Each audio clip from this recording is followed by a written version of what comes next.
ಹಚ್ಚಿರುವ ದೀಪ ಯಶಸ್ವಿಯಾಗಿ ವಿಶೇಷ ಕಾರ್ಯಕ್ರಮ ಘಟಕದ ಉದ್ಘಾಟನಾ ದೀಪ ಸನ್ಮಾನ್ಯ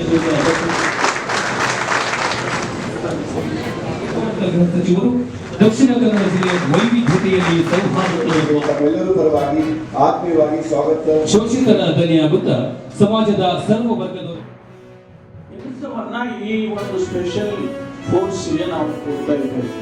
ಅವ್ರ ಕೆಲಸ ಬೇರೆ ಏನೂ ಇಲ್ಲ. They have no other work except see that this region becomes peaceful. ಇದು ಯಶಸ್ಸಾಗುತ್ತೆ ಅಂತ ಹೇಳಿ ನನಗೆ ಅನ್ಸುತ್ತೆ. ಒಳ್ಳೊಳ್ಳೆ ಮಾತಾಡೋದು, ಒಳ್ಳೊಳ್ಳೆ ರೀತಿಯಲ್ಲಿ ಅವರನ್ನ ಅಪ್ರೋಚ್ ಮಾಡಿ ಬೇಡಪ್ಪ ಹೀಗೆಲ್ಲ ಮಾಡಬೇಡಿ ಅಂತ ಹೇಳಿದ್ರು, ಆದರೆ ಅದು ಕಿವಿಗೆ ಹೋಗ್ಲಿಲ್ಲ. ಆ ಕಾರಣಕ್ಕಾಗಿ ಇವತ್ತು ಸ್ವಲ್ಪ ಫೋರ್ಸ್ ಅನ್ನು ಕೂಡ ಯೂಸ್ ಮಾಡಬೇಕಾಗ್ತದೆ ಅನ್ನೋ ದೃಷ್ಟಿಯಿಂದ ಇದನ್ನ ನಾವು ರಾಜ್ಯ ಸರ್ಕಾರ ಇವತ್ತು ಮಾನ್ಯ ಮುಖ್ಯಮಂತ್ರಿಗಳು ಇದಕ್ಕೆ ಆಶೀರ್ವಾದ ಮಾಡಿದ್ದಾರೆ. ಒಟ್ಟಾರೆ ಈ ಭಾಗದಲ್ಲಿ ಶಾಂತಿ ನೆಲೆಸಬೇಕು ಅಂತ ಹೇಳಿ ಸರ್ಕಾರ ತೀರ್ಮಾನ ಮಾಡಿದೆ.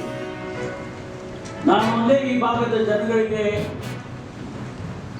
ಜನಸಮುದಾಯಕ್ಕೆ ಪ್ರಾರ್ಥನೆ ಮಾಡೋದಿಷ್ಟೇ, ಇವರಿಗೆ ನೀವು ಕೆಲಸ ಕೊಡಬೇಡಿ.